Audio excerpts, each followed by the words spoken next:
Assalamualaikum warahmatullahi wabarakatuh. Kami dari kelompok 1 akan mempresentasikan judul makalah kami yang berjudul Posisi pendidik dan pentingnya psikologi agama.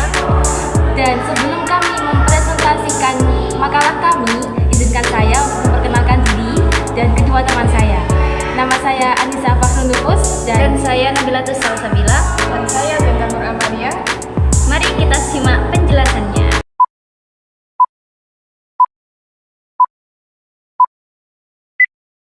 Di sini saya akan membacakan latar belakang dari makalah kami.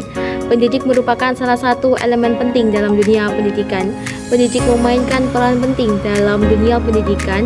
Mereka harus menjadi teladan, perantara, dan pemberi motivasi bagi siswa.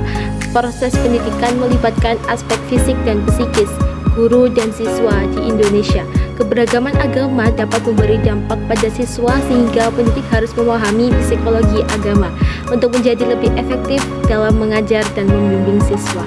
Selanjutnya, rumusan masalah. Yang pertama, bagaimana sih kriteria seorang pendidik itu? Yang kedua, bagaimana gambaran umum psikologi agama? Yang ketiga, bagaimana urgensi psikologi agama bagi pendidik? Selanjutnya, yaitu tujuan. Yang pertama, untuk mengetahui bagaimana kriteria seorang pendidik. Yang kedua, untuk mengetahui gambaran umum psikologi agama. Yang ketiga, untuk mengetahui urgensi psikologi agama bagi pendidik. Selanjutnya, pada materi yang pertama, yaitu karakteristik seorang pendidik. Sebelum saya menjelaskan bagaimana karakteristik seorang pendidik, saya akan menjelaskan secara umum apa sih itu guru. Guru dapat diartikan sebagai seorang yang memiliki tanggung jawab mendidik. Secara khusus, guru dapat diartikan sebagai orang yang bertanggung jawab terhadap perkembangan murid dengan mengupayakan perkembangan seluruhnya, baik potensi, efektif, kognitif, dan psikomotorik. Dalam KBBI juga, guru diartikan dengan orang yang pekerjaannya mengajar. Guru adalah manusia yang patut digugu dan ditiru. Digugu berarti segala tingkah lakunya harus dapat menjadi contoh atau teladan bagi masyarakat. Sikap tersebut juga perilaku yang dapat dijadikan sebuah panutan bagi lingkungan sekitar. Ucapan seorang guru dapat dijadikan nasihat, arahan, maupun bimbingannya. Sedangkan ditiru adalah sikap dan perilaku guru dapat dijadikan suri tauladan bagi orang sekitar. Dalam UU nomor 14 tahun 2005 tentang guru dan dosen pasal 1 dinyatakan bahwa guru adalah pendidik profesional dengan tugas utama mendidik, mengajar, membimbing, mengarahkan, melatih, menilai, dan mengevaluasi peserta didik pada jalur pendidikan formal, pada jenjang pendidikan dasar dan pendidikan menengah. Profesional bersangkutan dengan profesi atau memerlukan kepandaian khusus untuk menjalankannya. Karakteristik adalah sifat-sifat khas akhlak yang harus dimiliki oleh seorang guru agar dapat menjadi suri tauladan bagi anak didiknya. Sebagai guru juga harus memiliki rasa cinta kasih dan tulus, ikhlas dalam proses kegiatan belajar mengajar agar anak didik memiliki semangat dan motivasi yang tinggi sehingga akan muncul pada anak didik yaitu sifat yang aktif, kreatif, dan inovatif. Selanjutnya, kriteria seorang pendidik menurut Imam Al-Ghazali adalah sebagai berikut. Yang pertama, seorang pendidik harus memiliki sifat cinta kepada anak didiknya seperti cintanya ia kepada anak kandungnya sendiri, serta melakukannya seperti anak sendiri. Seorang guru juga diharuskan bisa menjadi wakil kedua orang tua anak didiknya. Yang kedua, seorang pendidik harus ikhlas dalam mengajar anak didiknya, serta tidak mengharapkan atau meminta imbalan.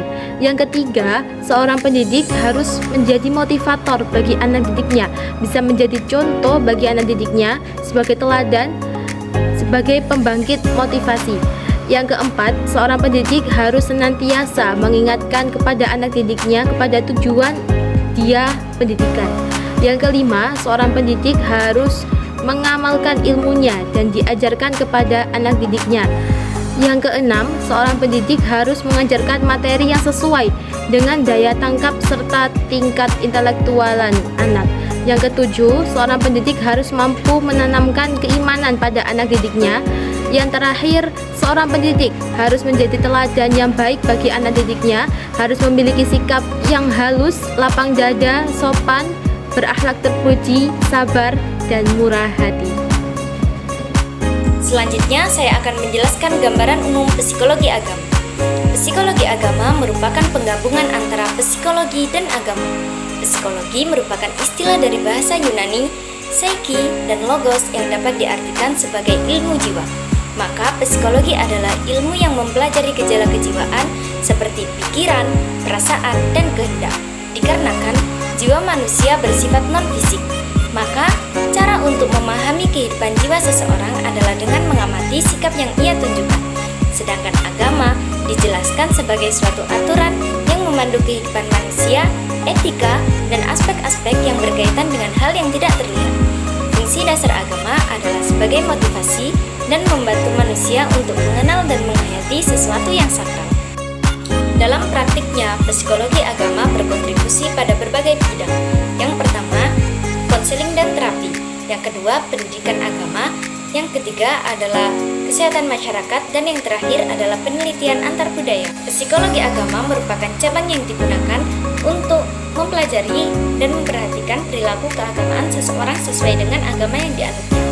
Karena itu, pendekatan psikologi digunakan untuk menganalisis perilaku keagamaan seseorang, sehingga analisis tersebut merupakan suatu studi empiris. Baik, ini saya akan menjelaskan urgensi psikologi agama bagi para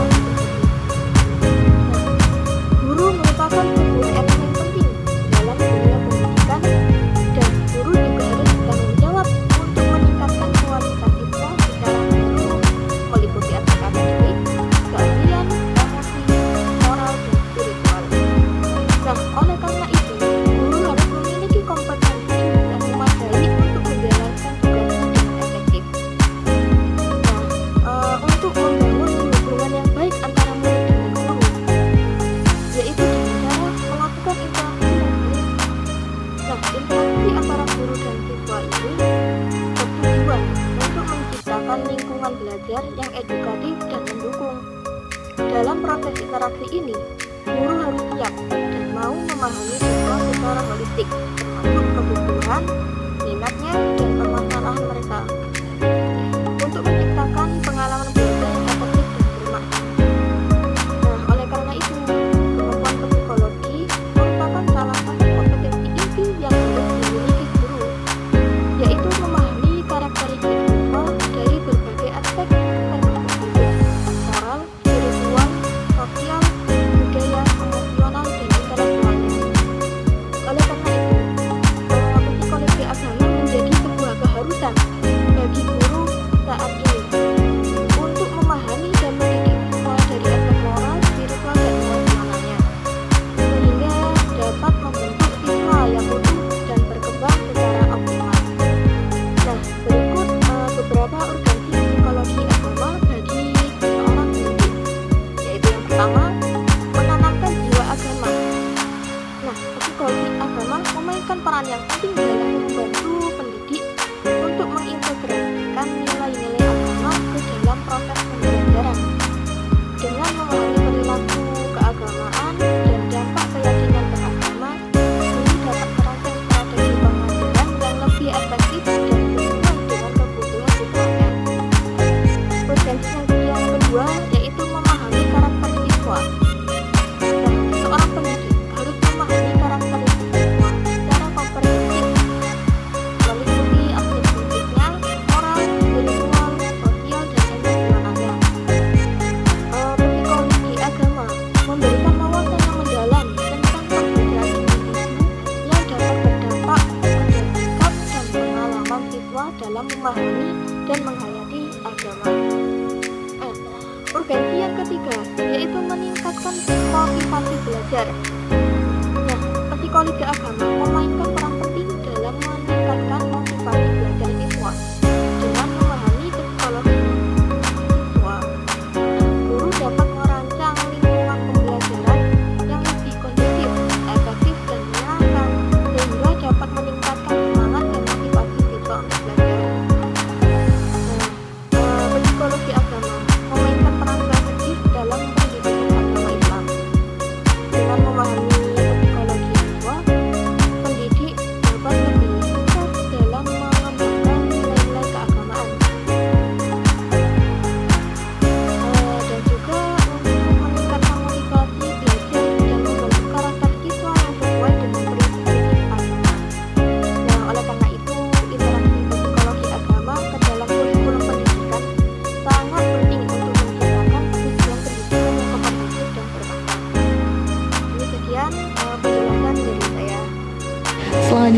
kesimpulan, seorang guru bukan hanya sekedar pengajar, tetapi juga sebagai pendidik yang bertanggung jawab membentuk karakter siswa secara menyeluruh.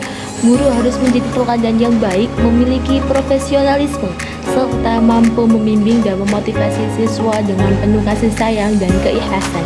Karakteristik guru profesional mencakup kepatuhan terhadap aturan, menjaga hubungan dengan baik, serta memiliki komitmen terhadap profesionalitas. Dalam pandangan Islam dan regulasi pendidikan, guru harus memiliki kompetensi pedagogik, sosial, kepribadian, dan profesionalitas agar dapat memberikan pendidikan yang berkualitas dan berdampak positif bagi peserta didik serta masyarakat.